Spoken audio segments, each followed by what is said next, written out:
Selamat berjumpa kembali dalam layanan audio Sahabat Seperjalanan. Hari ini adalah hari Rabu 19 Juni 2024. Tema renungan saat teduh kita dengan judul Yang Diminta Yang Didapat. Firman Tuhan terambil dalam Yohanes pasal yang ke-14 ayat 12 sampai dengan ke-14.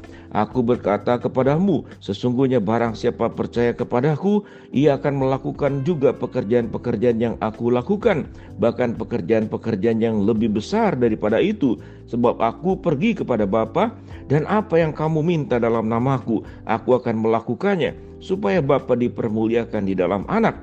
Jika kamu meminta sesuatu kepadaku dalam namaku, aku akan melakukannya. Mari kita berdoa. Bapa dalam surga, kami ingin belajar kebenaran firman Allah, bagaimana cara meminta dengan benar, bagaimana cara meminta yang sesuai dengan kehendak Allah. Dalam nama Tuhan Yesus kami berdoa. Amin. Shalom sahabat seperjalanan yang dikasihi Tuhan. Yang diminta yang didapat.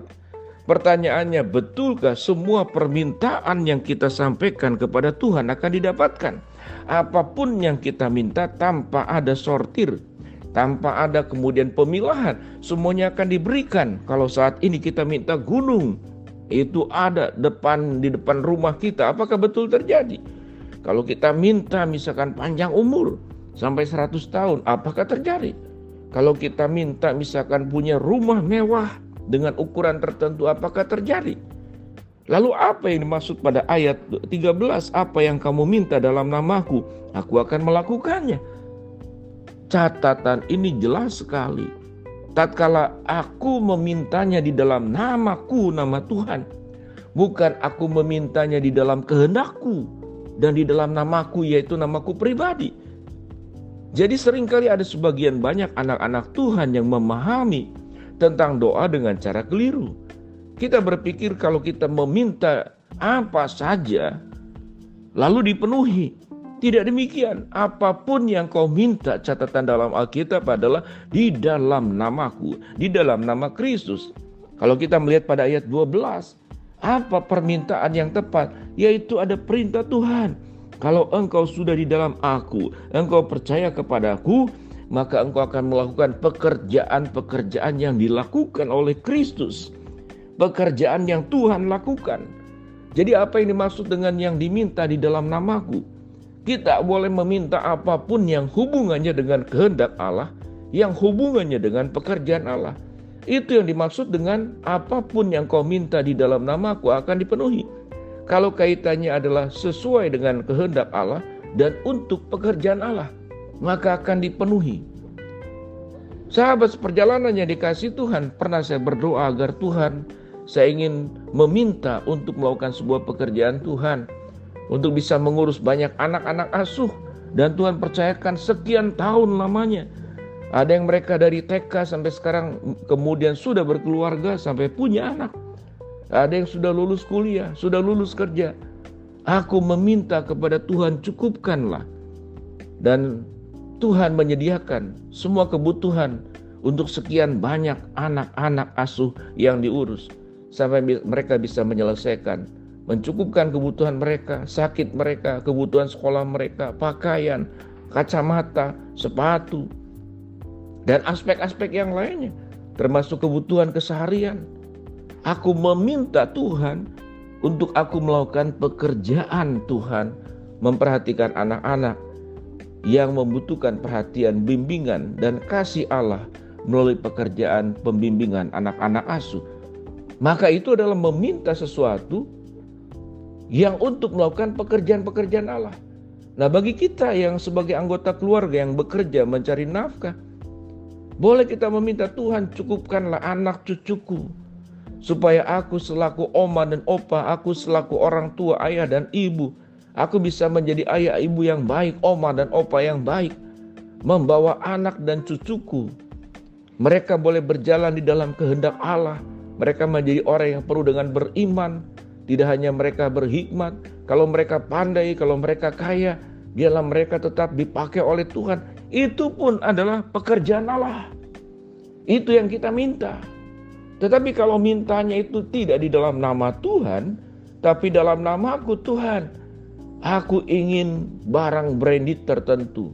Karena tetangga punya, maka saya pun harus punya.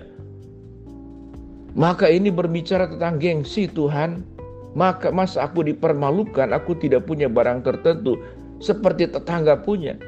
Maka sesungguhnya ini adalah permintaan yang sifatnya benar-benar yang kita minta di dalam namaku, yaitu nama pribadi, kebutuhan buat pribadi, bahkan untuk keberdosaan, untuk hal-hal yang tidak bernilai. Tetapi waktu kita punya rumah, Tuhan izinkan punya rumah, tapi kita mungkin bercita-cita, ya Tuhan, aku izinkanlah aku meminta kepada Engkau agar aku punya satu rumah. Rumah untuk apa? Rumah untuk orang-orang jompo, rumah untuk para lansia, yang anak-anaknya tidak sanggup untuk mengurus orang tuanya, atau yang hidupnya dalam sebatang kara, supaya aku bisa mengurus mereka, supaya aku bisa melakukan pekerjaan-pekerjaan-Mu, pekerjaan-pekerjaan Tuhan yang Tuhan perintahkan untuk memperhatikan anak yatim, para janda, sebagaimana tercatat dalam Matius ke-25, memperhatikan mereka yang lemah, memperhatikan mereka orang yang terasing. Maka aku meminta dalam nama-Mu untuk melakukan pekerjaan-pekerjaan Tuhan. Dengan demikian, sahabat seperjalanan yang dikasihi Tuhan, kita diberikan sebuah paradigma baru, cara berpikir baru tentang apa yang dimaksud dengan meminta. Apa permintaan yang menjadi kebutuhan dasar itu Tuhan sediakan. Makan, minum, pakaian dalam Matius pasal ke-6. Tuhan pun memberikan sebuah janji, lihatlah burung di langit, bunga-bunga di ladang. Tuhan memelihara, Tuhan mencukupkan, apalagi kita sebagai umat pilihan dan kepunyaannya.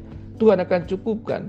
Marilah kita meminta dan kita akan mendapat. Tetapi mintalah segala sesuatu di dalam namaku, yaitu di dalam nama Tuhan dalam huruf besar kunya. Jangan di dalam namaku, hurufnya kecil, yaitu tentang diriku, untuk melakukan pekerjaan-pekerjaan besar bagi kemuliaannya.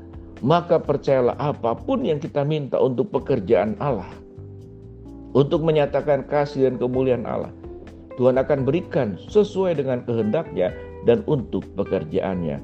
Dengan demikian sahabat seperjalanan, marilah kita belajar, ada banyak doa-doa permintaan yang kita sampaikan kepada Tuhan.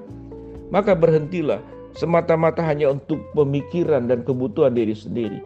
Tapi kita dipanggil oleh Allah untuk melakukan pekerjaan-pekerjaan Allah, untuk melakukan segala sesuatu di dalam nama Tuhan dan bukan di dalam nama pribadi kita masing-masing, untuk keinginan dan kebutuhan yang sifatnya fana, yang sifatnya untuk keberdosaan, yang sifatnya untuk kepuasan nafsu duniawi. Berhentilah dan ubahlah permintaan kita adalah permintaan di dalam nama Tuhan dan untuk pekerjaan-pekerjaan Tuhan. Mari kita berdoa. Bapa yang di dalam surga, terima kasih kepada firman Allah yang sudah kami pelajari. Kami diajarkan bagaimana cara meminta dengan benar, sehingga apa yang kami dapatkan, kami jalankan buat kemuliaan Tuhan. Hamba-Mu berdoa buat sahabat perjalanan yang sedang sakit, Tuhan jamah sembuhkan. Sahabat seperjalanan yang sedang menghadapi masalah, Tuhan bukakan jalan. Sahabat seperjalanan yang sedang berdoa mengharapkan sesuatu, Tuhan kabulkan dengan cara dan waktunya Tuhan. Di dalam nama Tuhan Yesus kami berdoa, amin. Shalom sahabat seperjalanan, biarlah kita menjadi anak-anak Tuhan yang meminta dengan benar, meminta di dalam nama Tuhan, dan meminta untuk pekerjaan-pekerjaan Tuhan. Shalom, Tuhan memberkati kita semua.